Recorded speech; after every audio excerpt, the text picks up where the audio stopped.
Right, Cap, I'm fam. This is Captain America 385 by Marky Mark. I should warn at least one viewer, Stephen Hawkman is not in this comic. I like this cover. I will say it is inching very close to being a poster cover. We have seen this basic image redone loads in the poster cover days. Captain America in the middle, throwing his shield at terrorists. This one is... this does happen in the comic, and it is by Ron Lee. It just has the unfortunate effect of looking a bit generic. This is quite a slow issue, very dedicated to character stuff. Our opponents for this are a grassroots militia who gun around and destroy things they didn't like. Right now they are breaking into a record label's building, and they are gunning to burn it down because they think the music they release is offensive. They're basically Antifa, really. Last time we saw them was back in the days of u.s.agent, John Walters, back when he was Captain America, and they... Well, actually, we have seen members of them since then. In one story, Red Skull Man had one of them killed, and in another one, Scourge shot one.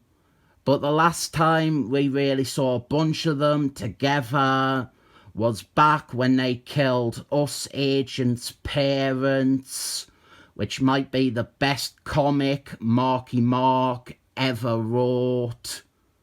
We learn that one of this group is an ad supporting character from the Roy Sternman and Jim Tomata's days, one of Captain America's former neighbours.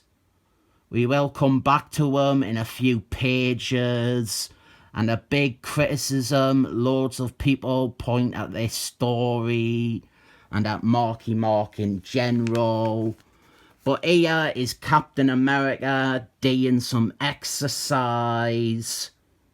I would love to go through and tally up all the Marky Mark issues that begin with Captain America doing some exercise or some training or whatever. Captain America gets a visit from his hard girlfriend from back in the days when he was living next to that guy who has joined Antifa. This is the woman who was in the issue where Captain America said it is okay to be a Nazi. Remember that? But yeah, this guy, Mike Fireman, he was a supporting character, and he hadn't appeared in Captain America for about 70 issues by this point, and this brought him back. And I see people critical of this, saying that Mike Fireman would not join Antifa. And I actually looked for some of that stuff online, and most of it seems to come from people making the leap that Antifa are meant to be a KKK substitute, which I never really got. They didn't seem bothered by race.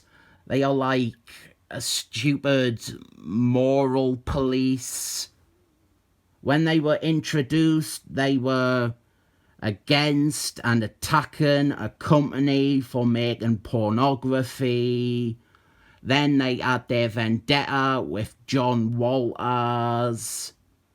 And then in this, at the start, they were burning down a record label for releasing rap music, which I suppose you could apply race to if you really wanted to. But I just took the idea to be that they found all the swearing to be indecent. The idea Mike Fireman is a racist, it is not a consideration, because at no point in this does he or Antifa as a whole exhibit a greater racist agenda. I think there is maybe a problem in that Marky Mark hasn't given us a reason for why Mike Fireman suddenly has become radicalised and joined the censorship police. We needed to at least be told of something that happened to make this normal guy throw in with this baddie group. He later goes on to become a costume bad guy. But here we do show that Mike Fireman isn't that committed to them, and he is against their more violent and dangerous actions, and he is being pressured into a lot of it by another member. He doesn't say so, but that might be how he ended up joining in the first place. He was pressured into it by this guy who he maybe worked with or became friends with or whatever. The problem most people seem to have is that Mike Fireman has adopted new politics and is party to illegal stuff, and there isn't much of an examination of what caused this. We have a similar thing earlier on in this run where the Iron Man baddie, Allbrand, he had abandoned his very well established political leanings. Here is something else we see plenty of in this run. Captain America training with the Avengers. Here he is training Rage and Sandman. And it is just a quick cutaway bit, a nice light-hearted scene with them both feeling overworked. With this, I have now only one issue left to review, where Sandman is a member of the Avengers. That is actually the main reason I covered this, believe it or not. So Captain America, he guns to fight Antifa, or maybe the KKK, if you think that is what they are.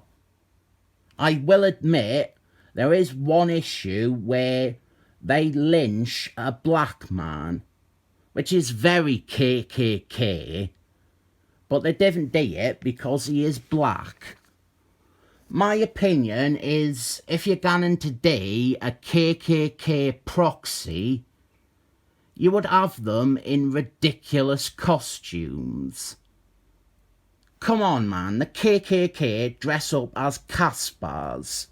That is the funniest thing about them. You cannot do a KKK analogue and not have them dress up as something stupid. I also think trying to apply some form of real-world inspiration to all the terrorist groups is silly. Captain America, he fights loads of different groups, and Marky Mark introduced a bunch of them.